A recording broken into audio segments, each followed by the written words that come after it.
Welcome, everyone. This is the Beer Guys Radio Show. We are here to have a good time and drink some beers. So it's going to be fun. Correct. A minute really doesn't seem like that long unless you're like waiting for 1 minute on a microwave or for our intro Yeah. video to be done. It's like Correct. I'm like, man, this really seems like it's not, but it's 1 minute. It's It's literally 1 minute. it's handy because in that minute we can do a lot of things that we forgot about until the very last second and Can. still not be late or whatever. So But what we it's normally useful. do is dance stupidly while staring at the camera. Yes, correct. So Yes. you guys just know that while that intro video is playing, we're normally like dabbing and raising the roof and other ridiculous things like that. Yes. That's kind of how we do it there. But y'all, thank you so much for joining us. We're happy to be back here. We were in the field for the last show, went over to Truck and Tap and poked some beers and drank some mulled barley wine. I'd never thought of mulled barley wine before, but I dug that. That was tasty. So Yeah, it's good. I was down with that. But we're gonna jump right into the show here and get things going. If you have a comment, suggestion, complaint, anything, throw it in the chat. We'd love to hear from you. And we are going to rock and roll.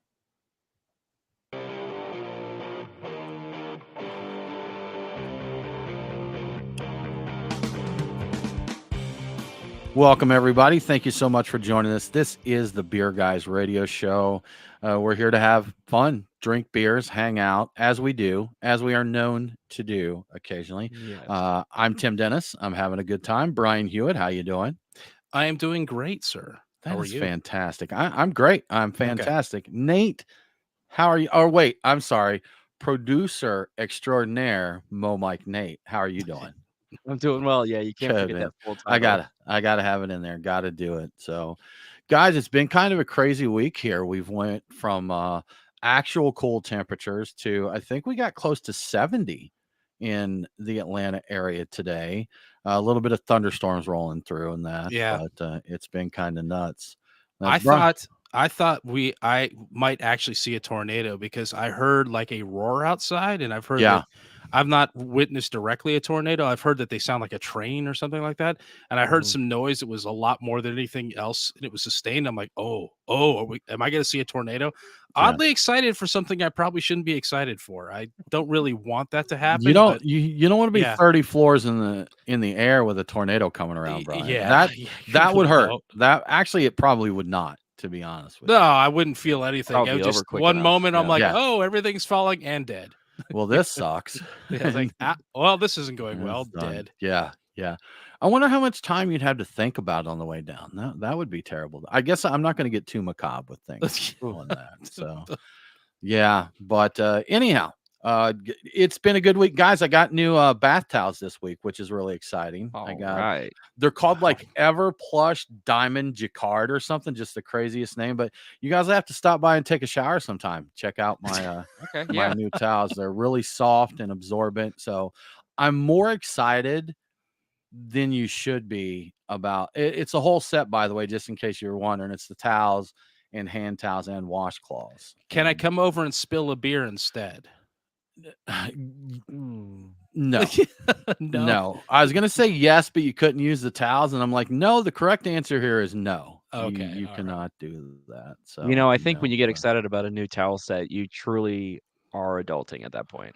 Yeah, I guess I've been doing it a while, Nate, because things like a new washing machine, a new air fryer. Of I course. get some fresh socks and underwear. I'm like, this is great. These are great. The elastic's working well and all of that. Just all The air the great fryer is worth things in getting life. excited about. How quickly Yeah. you can have like revive fries or Yeah, get a pizza like perfectly reheated to the point of it being about as good as it was when you like first got it. exactly. Worthy of being excited. I don't care how old you are. And two other things to be excited about mine. I didn't pay for it because I won it in a contest at work. And two, mine's got two containers that operate at separate temperatures. So I can like make French fries and chicken tenders at the same time. Whoa. That's crazy. Yeah, That's it crazy. is. I'm It is. excited about that. And I don't I even know. have one. I know. Bath towels and chicken tendies Well, over you here. can It's try it a out when you party go over to every his house day. for a shower. Like, That's right. You can try put it out. some in, grab your That's shower. It's great, man. It's going to be a party. Is Don't it spill the is beer it though. conveniently like is it set up in the bathroom so I can Yeah. have the Oh, tendies when absolutely. I get out of the Of shower as course. I'm drying off? That The would be aroma perfect. in the air as the Yes. hot steam opening you up to all the chicken tenderness. Yeah. So it's going to be great. Anyhow, so yeah, that's where we started. Brian, something a little more beer appropriate and fishy for us. They're crossing the streams on us here, Brian. So I we've They get got are. that. Fishwife, which for those that aren't in the know is a boutique brand of tinned seafood. They're controversial, Brian. There's people that Yes, don't I've heard. like them. They don't believe that their product backs up their marketing. I think there's some haters for the sake of hating out there, to be quite honest with you, for whatever reason. Um, I have enjoyed their products that I've tried, quite a lot. Some of them I think are a little overpriced, but overall, I think Fishwife puts out some good products. Smoked salmon, they have a smoked trout. They have a tuna. They have some nice Cantabrian. There you go. Brian's holding up. He's got a smoked salmon with Sichuan chili flavor, which is another collab they did with Fly by Jing. There. Yeah. So, I kept the box because the box is neat. I don't remember why I kept it. I was thinking I was going to do something with it, or I okay. don't know. But it's Just as just a been sitting keep- here on my desk for a while. It's expensive, but it's probably the best smoked salmon I've had in my life. Yeah. Probably. So And for those who don't have a reference point for expensive when it comes to tin fish, that's like, what is it, like a 4-ounce can, Brian? Something like that? 3.2 ounce can. Yes. They're like $15 to $18, Yeah, depending yeah. on where you get them. So It's craft. it is spending. It's like a barrel aged craft beer, basically. Right, right. But where it ties into the beer world is their new collaboration / partnership is with Keystone Light, Brian. Yes. And they're making what they're calling the Smooth Snackle Pack. And that is going to be a branded insulated tackle box. And it's also going to contain 3 tins of Fishwife smoked rainbow trout and an Uber Eats gift card to have you some Keystone Light delivered. I guess they couldn't, they probably couldn't ship beer everywhere. So just to make it easier, you get that. So it's going to cost $30, Brian. And it's going to go on sale on the Keystone Light website on their merch page, 11 a.m. Central Standard Time on February 29th. And Brian, I think when the show releases, we're actually going to be past that. So folks we are will probably going to miss out here. They do say that quantities are limited on this one. Brian, are you going to try to purchase this? Yes, if I remember, I may have to set up a reminder for myself, but I will definitely try it. I think that it's what, $35, and I think there's a $25 gift card that they're sending for Uber Eats to cover the beer. I'm like, so you're effectively getting some Fishwife tins for $5, and believe me, they're worth that. And you know what? Hey, it's lager and smoked trout. I love both of those things, so I'm down. I'll do it. Yeah, And absolutely. I would bet the Uber Eats gift card probably is not specific to Keystone Light. I don't know if they do that or not. So you don't even, because I will say, Brian, when we were talking about this partnership a little earlier, Fishwife works very hard to market themselves as a premium brand with everything that they do. They put a lot into their packaging, the marketing, all of that. So I was surprised to see that they partnered up with Keystone Light. That was a surprising partnership there. It is an interesting choice, but I mean, a lager and smoked trout does make sense, but yeah, I wonder about that. I did have to wonder. I'm like, was there a better choice for that? But I gotta say, I'm still probably gonna buy it. So I think it's a win, and we're talking about it. So again, this is the kind of thing that they need. So sure. And maybe they it was the right choice. So Fishwife just did a deal on Shark Tank as well. So, they've got all kinds of stuff going. They got a shark. They got the sharks behind them, Lori Grenier, and I forget the other one, but they got two lady sharks partnered with it's a lady that owns Fishwife, as you might guess there. Oh, yeah. But anyhow, Fishwife and Keystone Light, man, smoked rainbow trout, which is good. I've had their smoked rainbow trout before, if it's the same product. Yeah. And that's so Nate, you gonna get that? You gonna get you some canned fish and Keystones?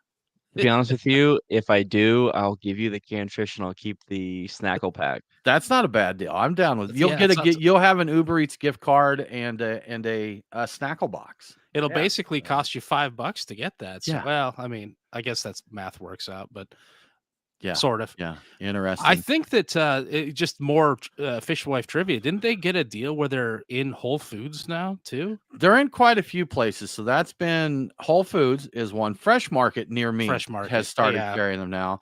And I got an email earlier this week that they're on Amazon now. So That's what it was. I think it was Amazon. Yeah. Like it's Yeah.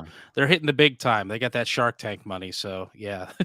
Yeah, but it's good. I got my recent thing I tried from them. We're going to lose a lot of listeners in this because we're Oh, going yeah. too deep into fish. We'll be done with fish talk really soon. So but soon. I tried their Cantabrian anchovies, which they're not as salty as like the salt cured anchovies on pizza and that, and they're meatier, a very meaty texture to them, and kind of buttery, just a silky mouthfeel to it. But I got some really nice sourdough bread, some good Irish butter, and put some on that, and then I threw some in a Caesar salad. And Brian, finest anchovies I've ever had. They were just really, really good. So, How do they compare to the anchovy hops? Can you? anchovy hops, maybe we should pair them up and see how that works out. See how that goes. We'll There. Could be a We'll lot try of putting fun. both in a beer and see which one comes out better. Yeah, yeah. Brian, if I were to come up to you, say on a Sunday morning, and you're like, "How you doing?" I'm like, "Man, I got totally gazeboed last night." What would you think that I was talking about? I would say that you were probably indicating that you got drunk and possibly in the outdoors, and gazebo might imply additional pharmaceuticals involved, but I don't know. I know that you'd be in some way impaired, probably from drink. Yes, Right. Tim. But the Yeah. thing is there's a lot of words out there that we can use to talk about being drunk. And a recent article, Brian, says we've got, what is it, 546 words in English to talk about being drunk? Yeah, and it's kind of funny. Some German linguists decided they needed to study the English language to see how many words there were, because we have a lot. If you think about it, there's a lot of words that we can use to indicate that we're drunk. And they found out there was 546 that were recognized amongst a variety of periodicals and sources as being like, any you say it and people know immediately you're drunk. But they also say part of the reason for the high number of words that exist now that can express drunkenness is because of the structure of our language and context cues that are available as a result of the structure. Basically speaking, you could put ed at the end of any word and add "I got totally" to the front of it, and people will know you're meaning drunk even if it has nothing to do with drinking. For example, the gazeboed, "I got totally gazeboed," or I don't know, "I got totally bottled," or packaged. All of those things, "I got totally So packaged Friday night," and people would know, oh yeah, he got into the sauce, he got sauced, and sauced is another word we have. sauce. So yeah, Now, I did try this just as we were talking about it, kind of looking at objects around. And I know you say, like, I got hammered last night. yeah, And so I'm like, well, what other power tools could this apply to? And I was thinking, I got screwed. totally drilled last night. Yeah, but Yeah. that implies something else. Like, you Oh wouldn't yeah. think that. Mm.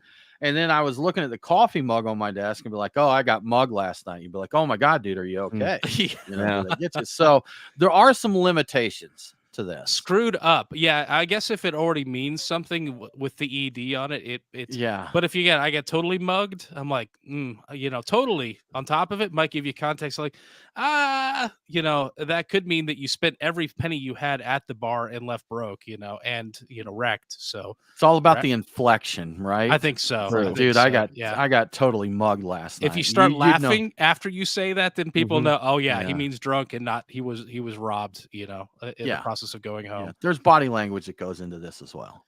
Yeah, but anyway, those poor German linguists, they note that you can't do the same thing in German. I guess it doesn't work. You can't just add an ed to the end of their words and have that mean drunk. So they don't have nearly as many things, and they also noted that there are a lot more options once people introduce British rhyming slang, because they did study British English as opposed to American English. So I don't even understand all those the whole British or Cockney rhyming slang thing, where you have to know what it rhymes with and then know that means that also means something or rhymes with something else, or it's a whole thing, and it's beyond my level of comprehension.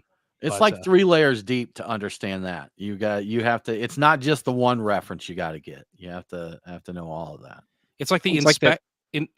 inception of speaking or something like that. Right. Right. It's like What that was scene from Ocean's 11 when he says, "Oh, we'll be Barney Rubble," and he's meaning, "Oh, we'll be in trouble."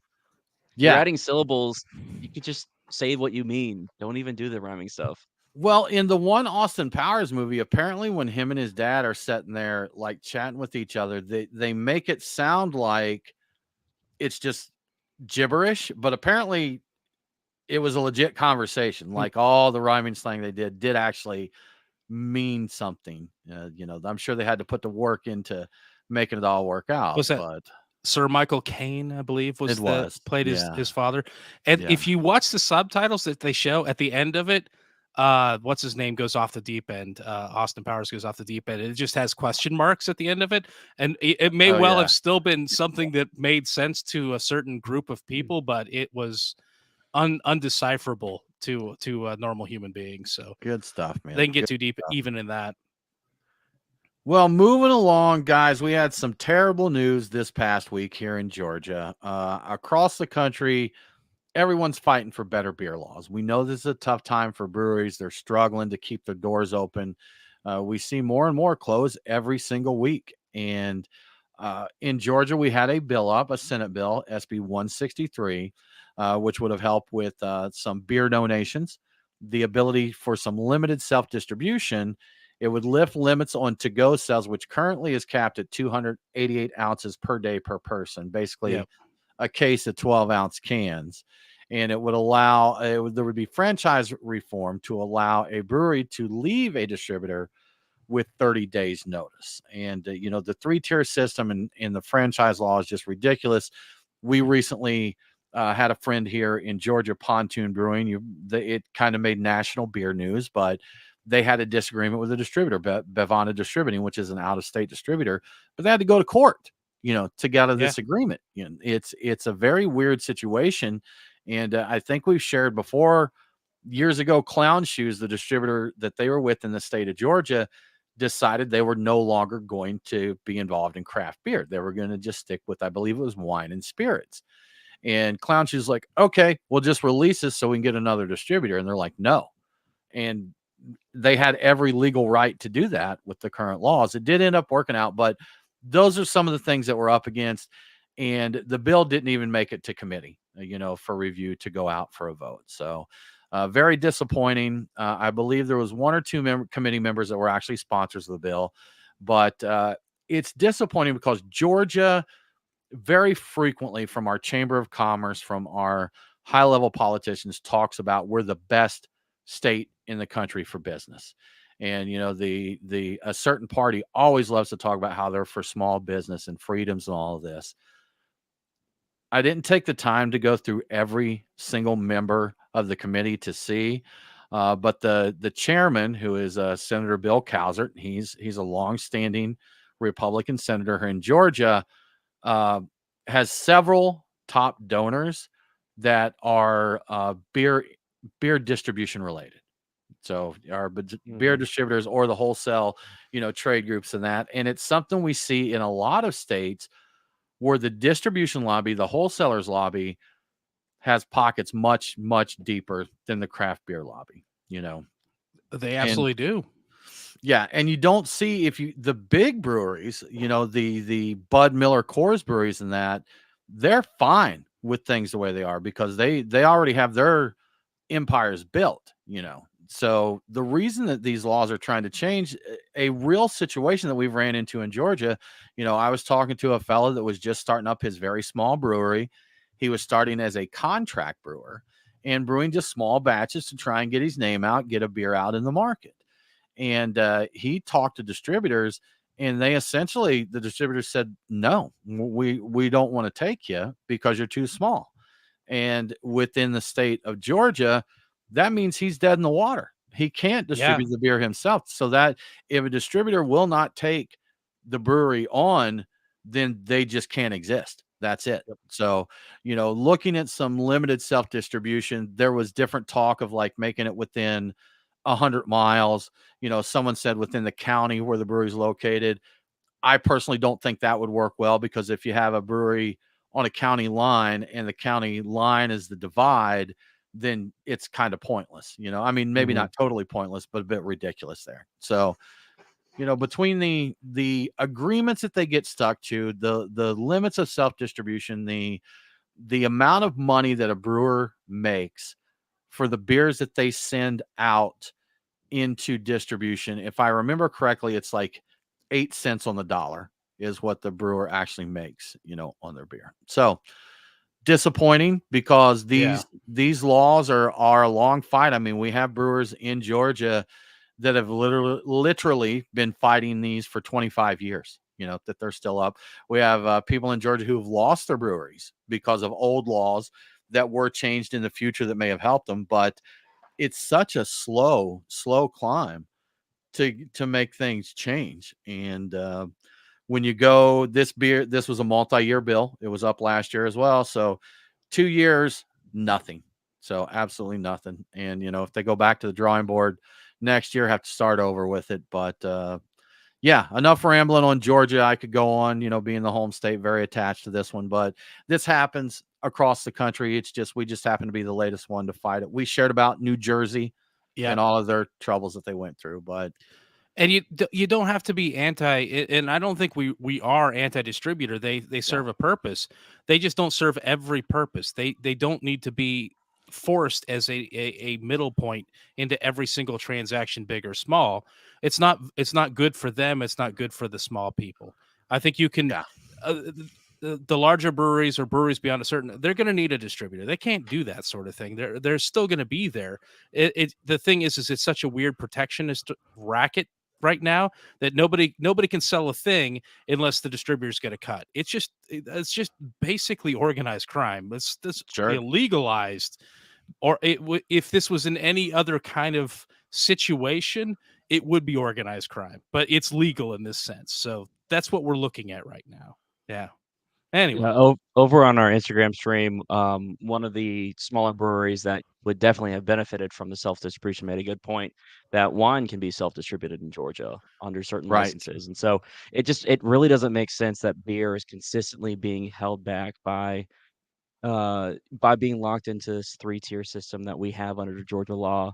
And so it's really sad to see that that was the outcome. We didn't even get to a floor vote on this.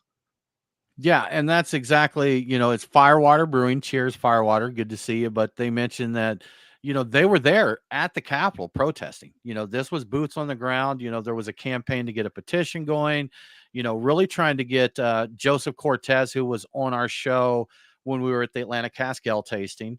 He went on the local news and spread the word around, and it didn't even make it to a vote. It didn't even have a chance there. So it is yeah. it's tough to fight these kind of things and get absolutely nowhere on it.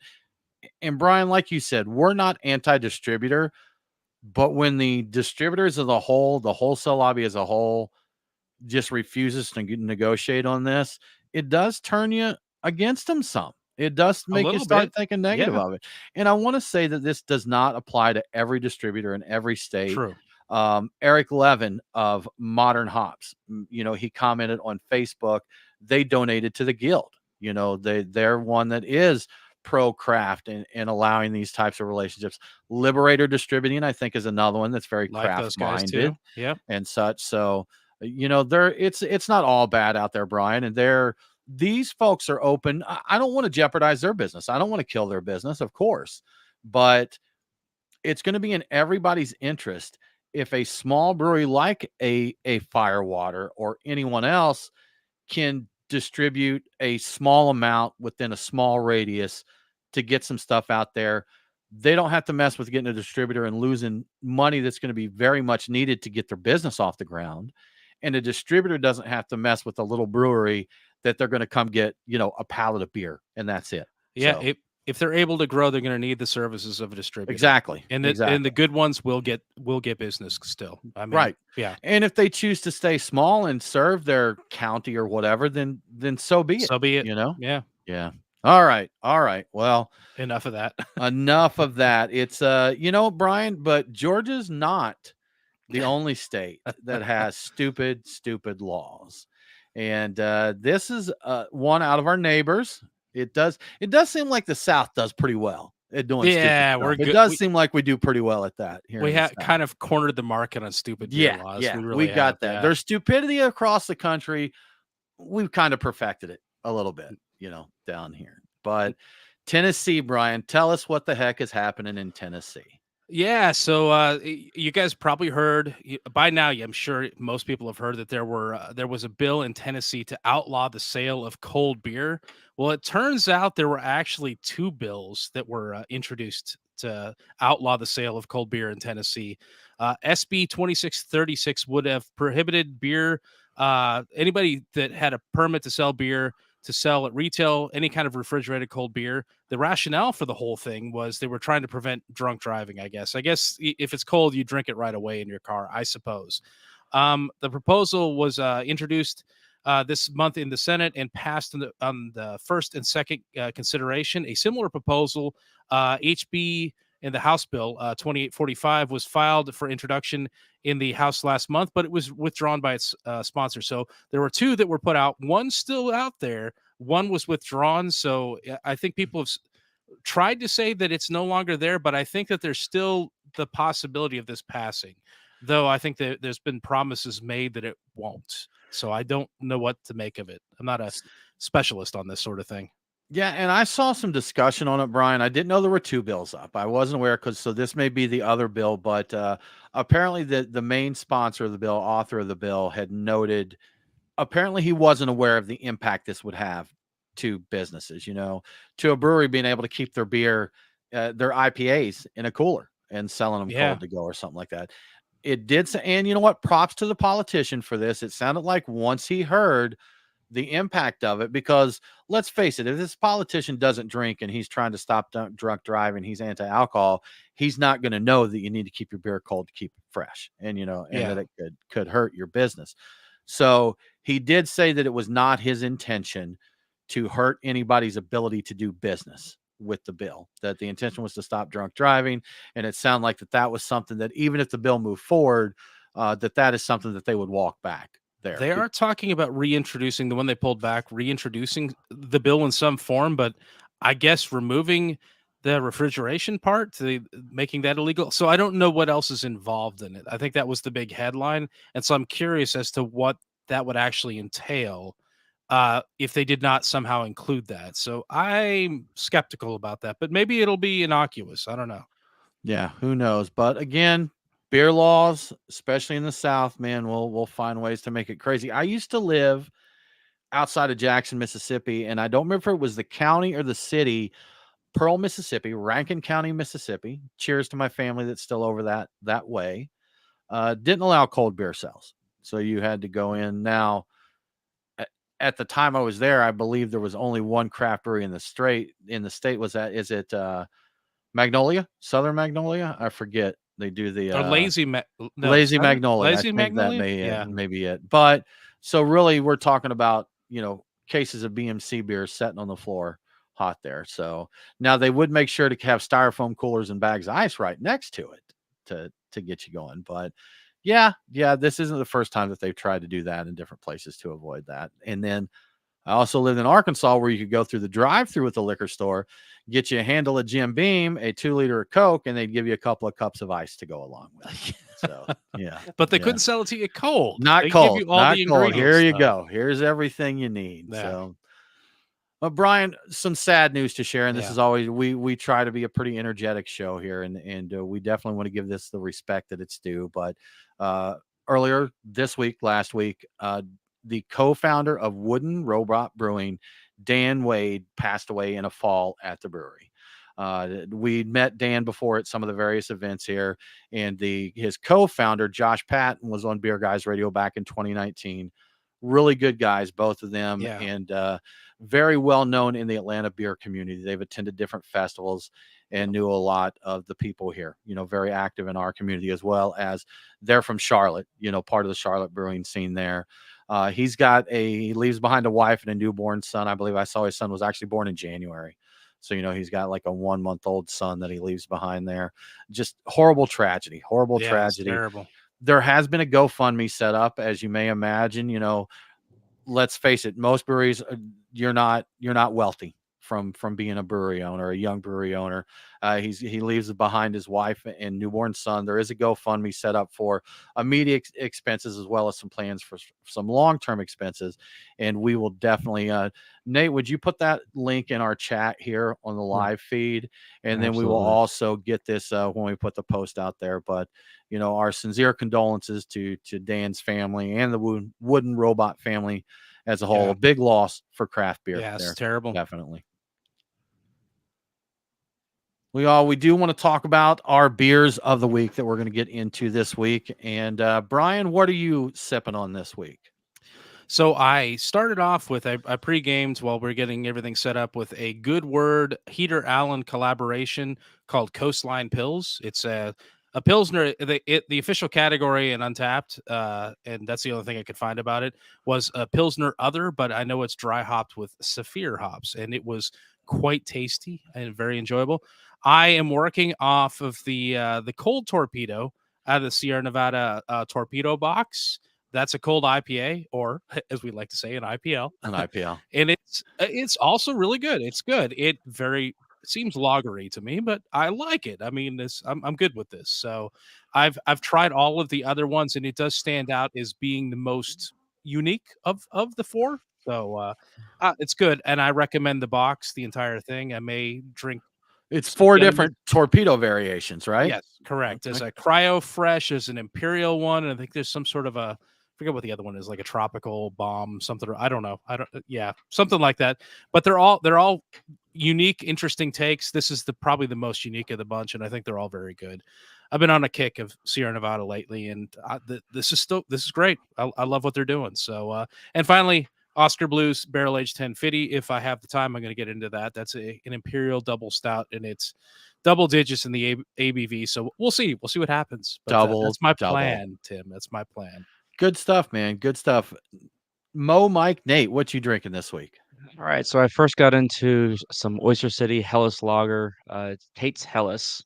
It's just really easy drinking, nice getting into. And then I found a can of Tropical Fuzz from a local brewery out of Decatur, Georgia, called Inner Voice Brewing. And Tropical Fuzz is an IPA fermented with pineapple.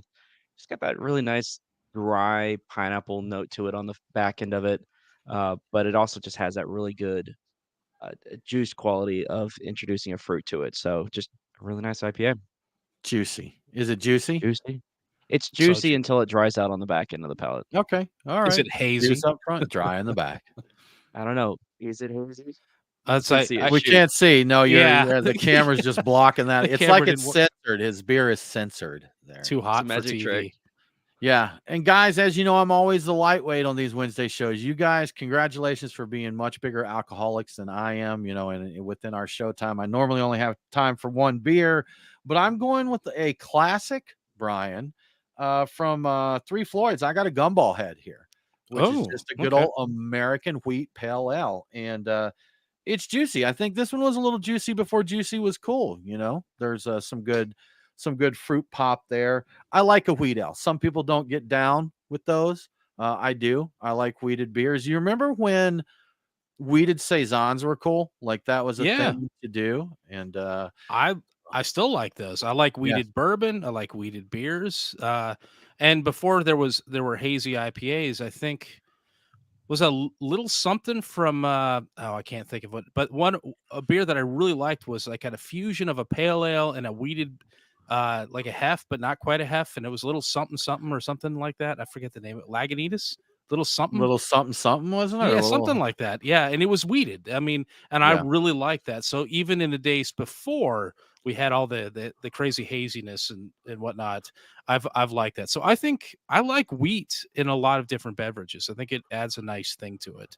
I even like a hef occasionally. Every now and then. For sure. Well, Brian, as we mentioned, it's been a little warmer here in Georgia. And really, we didn't get much of a winter. I think they talked about earlier in February, they're saying this is full spring or fall spring or whatever. But we're getting into the tail end of February, and we really don't show any sign of having another cold snap. I don't think we got really cold at all. But with the warmer weather, if we're hitting close to 70, You know what? I bet, Brian, I bet that Terrapin Tap Room Atlanta, I bet the big doors are open in the patio there Ooh. is a good place to hang out. So, whether you like them juicy or hazy or hoppy, the Terrapin Tap Room Atlanta is going to have something for you. There's also going to be stouts on there because, like I said, it may be a little warmer, but it's still stout season officially. And they'll have something on there for you. Good barbecue there, good people, good food, good beer. So please do go check out the Terrapin Tap Room Atlanta and make sure to tell them that the beer guy sent you. And in our last show, we spent the afternoon with our friends at Truck and Tap Duluth, experimenting with everything from mulled barley wine, which was excellent with Girl Scout cookies, by the way, It was. to hot Amaro drinks, and yes, we even used hot pokers in a few beers. So if you haven't listened to that show yet, you need to go back and check that out. It's worth a listen. So I bring that up because it really reinforced in my mind that while Truck and Tap is a great place to go have a beer because they do have 20 taps of them. It's also an all-around alcoholic beverage wonderland. So if you want to throw a shot of chartreuse into a cup of hot chocolate like you just finished skiing the Alps, they can do that. If you just want a glass of wine or a bourbon or some other traditional cocktail, they can also do that. Or if you want maybe a Czech Pilsner from a side pull tap, they have that on the menu as well. So but the other half of the equation is the rotating food trucks. They've got a new food truck every day to keep things interesting. And you're going to want to hit that food truck after doing the tasting, the beverage rainbow that they have in stock there at Truck and Tap. So if you want to see what's up at Truck and Tap before your visit, and that's smart, go check out their website, truckandtap.com. And thank you very much, Truck and Tap, for your hospitality last week and for your continued support. I was going to say get trucked at Truck and Tap, and everybody Oh. would know what I mean, but I don't think that they encourage that. We probably shouldn't Oh, encourage probably that there. not. Yeah, don't Drink get totally. responsibly. Get Uh, responsibly trucked at Truck So and Tap. when you go there, hit the food trucks up so you don't get totally trucked at Truck and Tap. That's right. Yeah, That's just right. kind of, That a Philly maintain. food truck last time when we were there. Nice cheesesteak food truck. Yeah, going on. that was So good. That was really good. It was, yeah. Brian, you've heard of dry February, or excuse me, you've heard of dry January, right? I have, yes, Tim. But have you heard of dry February? No, I've never heard of this. What is this? What is I it? totally Madness? trashed that. But the point being, Brian, is that the data that's coming out is showing that dry January is stretching on, that people are continuing to keep it dry, and non-alcoholic sales are up, Brian, for Yes, they are. non-alcoholic beer and others in the non-alcoholic segment, correct? That is correct, according to Axios and some NIQ data that they represent on their website.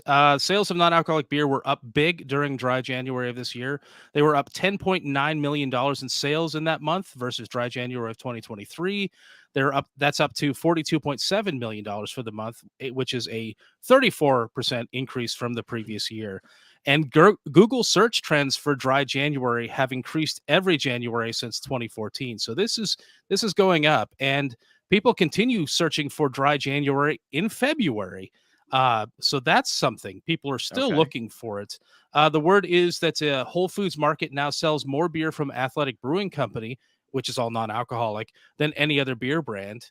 And there is less hard data that I saw in the article about backing up whether or not people are staying dry for February and beyond, but there are anecdotes that indicate that people may well be doing that. Definitely some people are. The shift to non-alcoholic beverages seems to be motivated by an increase in longevity, so people want to stay alive longer. Makes sense, and the quality of their sleep. I guess some popular sleep trackers now are somehow equating your alcohol consumption with your quality of sleep, which I do know it does affect it. If you drink too much or too close to bedtime, it's going to mess with it. But they also point out that non-alcoholic beer is ahead of the curve when it comes to like non-alcoholic wine and spirits. So non-alcoholic wine has a lot of potential, and if they catch up with beer, this could really take off. I mean, the whole non-alcoholic thing could just really like skyrocket. Yeah. So there's a lot of people that may switch up their wine in addition to beer. So there's a lot of upside potential for that. Yeah. Nate, I feel like you may be the one of us that most likely has, but have you tried non-alcoholic wine? I have, and I don't recommend it. Yeah. Now, are you a wine drinker? I am. Okay, so it's not making the cut the way that non-alcoholic beer does. I think there's still a lot of work to be done, at least on the ones that I have tried. I don't recommend it. Not there, Is huh? it Yeah, just not like there. Okay, okay. is it just tastes like juice basically? I've not had one. I like add some tannins to like a grape juice or something like that because I'm trying to It's a figure out what yeah, that would it be. that's a great way of describing it is that it's kinda like juice with a little bit of tannins added to it, but to me, if you're adding tannins, it almost is it's almost as if you're adding artificial smoke to something, like, you can definitely taste that it tastes Yeah. artificial, Okay. and it's really hard to replicate, and so I haven't found one that I've enjoyed, so I just avoid alcohol-free wine entirely. Hang on, nobody said anything about rock wine because now I'm interested. What's that got to do with non-alcoholic, I Brian? don't know. I don't know. You said You artificial smoke, and now I'm like thinking about rock The wine. real smoke, add the real Yeah, smoke to yeah. it. Let's Yeah. smoke some wine. Well, that's could I smoke some mean, grapes. Yeah. we've got the yeast now that they can use that ferment low ABV. I'm wondering, I don't know what the sugar chains are in grape juice, if it would still work the same, because I know you have to be careful in which sugars you mash for in beer to utilize that yeast, but that may get them closer to the mark there, because I would be thinking they'd be trying to de-sweeten or lower the sugar content of grape juice and then add tannins to make a fake wine or a non-alcoholic wine. But it did just seem something to me, since wine is I mean, your grapes, your fermented, Mhm. grape must. And what do you do with that or to that to get around it? I don't get it. I don't know. I have to try one so I can be a little better informed on it. So based on my limited experience with wine, I think that the body alcohol gives to beer is seems like it may be more important than the body it might give to wine. Maybe I don't know. It seems like wine when I drank wine, it always seemed like wine was less had less body to it. I don't But know. I here's mean, the it thing, depends on the Brian. variety, I guess. I also think sometimes we don't realize what alcohol is bringing to the party, because there's certain beers where the alcohol, you're not going to notice, hey, this is alcoholic. But if that portion of the formula was removed, you would know that. It's like Mitch Hedberg said. He's like, he tried to make homemade Sprite one time, and they said it's made with lemon and lime. He's like, but I tried it, and there was more to it than that, or something along those lines. So Yes. it's like, yeah, okay. In its simplest form, this may sound the way it works, but there's more to it there. So, but on the non-alcoholic note, Brian, if Twitter is a trustworthy source, I think you were dipping into some NA beer a little earlier today, weren't you? I was, yeah. You put me on the spot. What Big what the heck? drop? Yeah, the big drop. They're dark. They're galactic Yeah. dark. And you were talking about when you were saying like what alcohol brings to the table in some cases. And I was thinking of like a lot of the non-alcoholic dark beers because they have so much more of the maltiness in them. You don't miss the alcohol being gone as much. And I thought with that one that I thought that was a pretty solid beer. I'm like, it did Okay, kind of cool. scratch the beer itch, and it wasn't the same as drinking like a barrel aged 1050 like I'm drinking right now, but it did feel like I was drinking a beer in in ways that sometimes some of the lighter non-alcoholic beers don't quite make it. So I there is something to be said for that. So it does help if you've got more material in the beer to hide the absence of the alcohol. So Gotcha. yeah. Interesting. Interesting. Guys, I'm going to back up a little bit here on what we've got. Stephen Pete's with us on Instagram. Stephen, good to see you again. But he mentioned that the president of the National Wholesale Group said that he felt limited self distro makes sense. So at a national level, it sounds like that they're backing it, but Okay. maybe our local wholesalers don't want to give up their control. That makes sense because there are far more states I think that allow more freedom of self distribution than don't. I Yeah. believe. I think we're one of the rarities, honestly, with when it Yeah, comes to yeah, this. it's a I don't think we're a rarity, but I do think there's definitely several that do allow it. And I would believe to non-detrimental effects. Although I'm talking out the other side of my head here, because I have not studied to see what those effects might be. But Brian, it always something looming there. Anheuser-Busch, apparently they're very, very close to having a big strike there. Yeah, that's correct. In fact, by the time this show airs, 5,000 Teamsters may have already taken to the picket line. They've been threatening. Apparently, this all started back in September when negotiations over a new 5-year contract broke down, and AB InBev walked away from the table, and apparently hasn't been seen since. Since then, 99% of the AB Teamsters have voted for a strike, so they're all very in favor of it. And the union has set Anheuser-Busch a contract that has been pre-approved by the workforce. And the union has doubled the benefits for striking employees in preparation for this.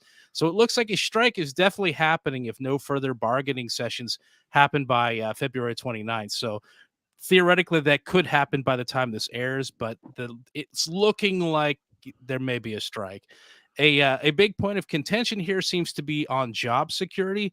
It's not entirely clear to me what that means. The implication is some sort of protection for employees if plants are closed, because Anheuser-Busch has been selling off plants, has been closing stuff. So it's possible more of that could happen, but I don't really know what it means, what they're looking for exactly. It's not specifically said. I'm not sure if it's more benefits, more pay, guaranteed transferal of job to another thing. I don't know.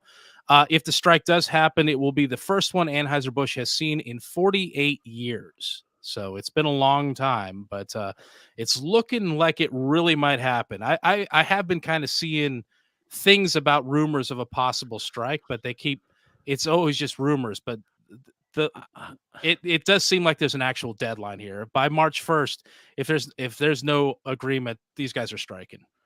I'm just curious what they could put in for job security. There's not a lot you can do about things. I mean, I don't know. I'd have to see it, but there's do they close a factory and move a plant to Mexico? Do they do this or that? Do they, outsource all their IT, offshore all their IT, which leaves more money for this or that or what have you? And so, but it's just so tough to put something like that into a contract there. I mean, even if you give a severance package, it's not like it's going to make up for losing a job. It gives Yeah, you a little bit yeah. of a cushion. But we had How a buddy much? one time that got laid off from a job, and he said they gave him a year's severance. I mean, I've never heard of that before, but Wow. I'm like, wow, that's okay. I think he was at the company like 12 years though. Yeah, So that makes sense. Yeah, and maybe it's like that. Maybe there's the existing severance is only like a month or two, and they need 6 months to find a job. Or maybe it's like a guarantee that will help you relocate to wherever we move this to. So maybe if they did, for some reason, move a plant or a facility to say Mexico or wherever, maybe they would offer like, hey, we'll give you money to move there. I'm like, that's a possibility. I don't know. They haven't outlined exactly what it is. They may Brian's not. suggestion is to move them to Mexico and say, I'm just saying, like, we'll offer you the we did what we opportunity. Like, could. if you guys want to continue working, I don't know. I don't know. Like, Yeah. they don't always move to Mexico. Maybe it's just it moves to a different state. It closes, and they will relocate you to the plants that are still operational in the U.S. It could be Yeah. that too. I don't know. It wasn't laid out, and maybe that's something that they're trying to figure out what everybody can agree to. So I I don't think that know. would be something that seems like it would make sense. Give your Yeah, displaced employees first rights to any positions at other yeah, companies there. So yeah. I want to throw this out though, just as a interesting point to this.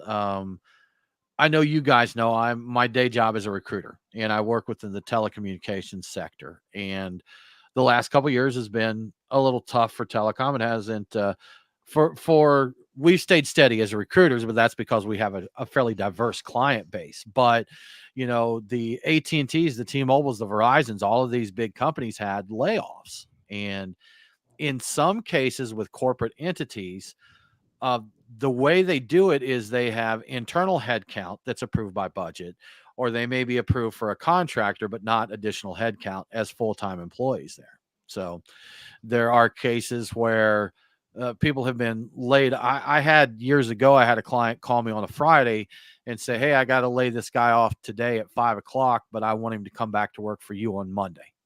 So I can't have headcount, but I can have a contractor here.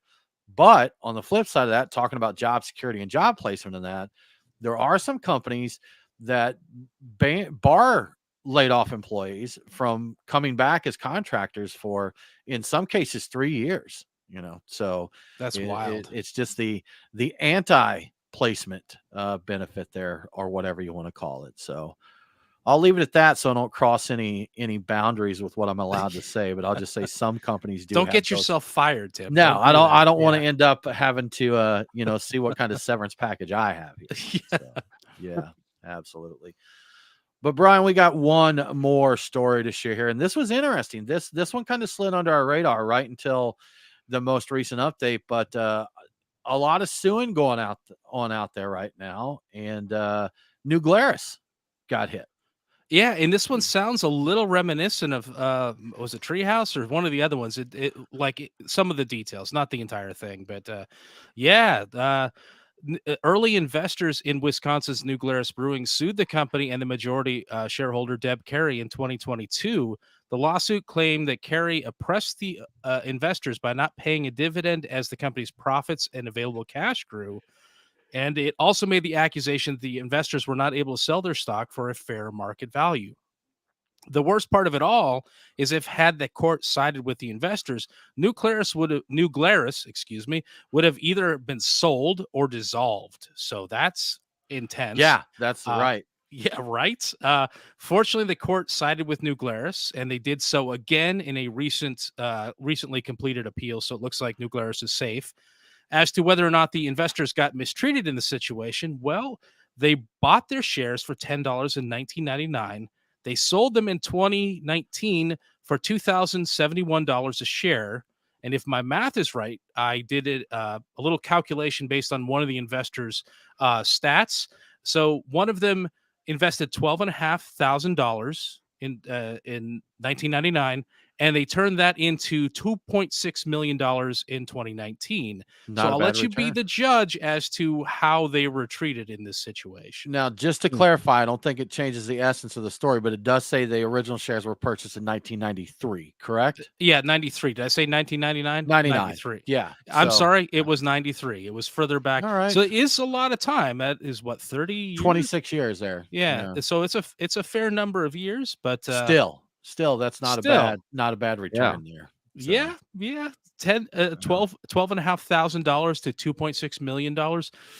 If I knew I could set aside okay. 12,500 and just set on it for 25 years and get, over 2.5 million, that's solid. I'm on board for that. Yeah. Sure. I think that doesn't seem half bad. I think that those people were angry that they would not expand outside of Wisconsin. That's always been their mission. Like we're Wisconsin only.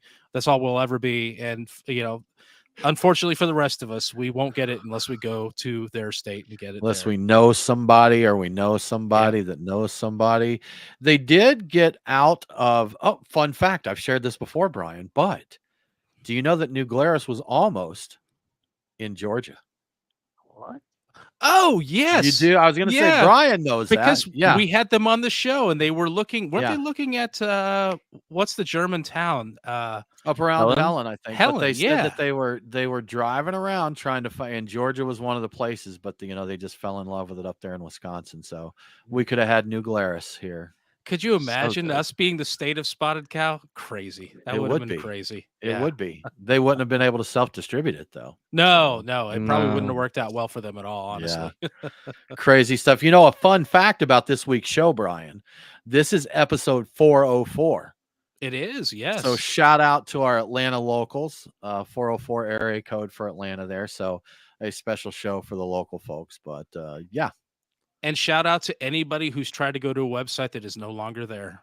That's right. Yep, yeah, that's right. They do. Their cousins, Atlanta, the city of Atlanta, that's right. And page not available. File not found, page not available. Yes. Yep, absolutely. Awesome. Well, thank you all so much for joining us. That does about wrap it up for this episode of the Beer Guys Radio Show. Y'all, if you enjoy what we're doing here, we would absolutely love it if you would go to patreon.com/Beer Guys and give us some support. You'll get the shows a little bit early there, and you'll get to interact with us on the Discord server and share your thoughts for shows or anything there. And we would appreciate the support very much. Otherwise, follow us on the socials. We're out there. We're most active on Twitter.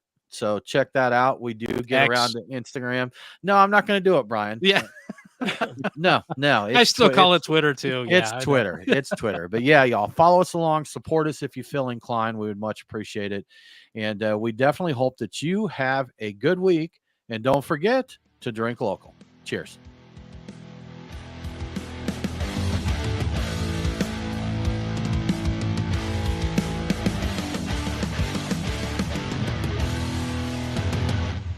Doo-doo-doot. All right. Doo-doo-doot. So I got Clear. these glasses. I think I may have mentioned this before, but they've got the blue blocking in them. That's supposed to be better for me. But if I get the light glare on them, they're blue. Like It blue looks like pen. you've got like they're blue very blue. mascara, or you're like turning into a Smurf or something What's like that? that. Yeah. Smurfed. I got so smurfed last night. I got Got Smurfed so last night. smurfed. Totally Yeah. Smurfed. Did Nate, were you an Arrested Development watcher? I was not. Guys, what are you I'm- doing? I need I'm to go lame. back I and watch. don't- I've seen like 2 seasons of it. I keep forgetting to go back and There's watch it. so I like many it. great I like references it. in that show. We don't want to miss out on all the great references, like when he tries to join the Blue Man group, Tobias Funke, Funke. and he puts the makeup or the blue paint all over himself, and then Michael Bluth, who is played by Jason Bateman, Who I he's- almost ran over in yeah, Buckhead. yeah, he's talking to him, and he says, he's like, "What are you doing there, Tobias?" He's like, "Oh, I blew myself." And he's like, "Huh, okay." He's like, "Do you ever hear yourself sometimes?" You know, something along those lines. Well, he's the one that Yeah. also did the license plate, the New Start license plates. A that new him? start, yes. A New Start, yeah. ANUSTART. So y'all, Yes. for those not in the know, you can figure that one out. But Yeah, y'all, that's good we need to stuff. wrap up the live stream, Yeah. or else Instagram is going to cut us off mid-sentence. So have a good one, y'all. If you are one of our Patreon supporters, we're going to post a link over in the Discord server for you to come hang out with us for the after party. Cheers, y'all. We'll see you later.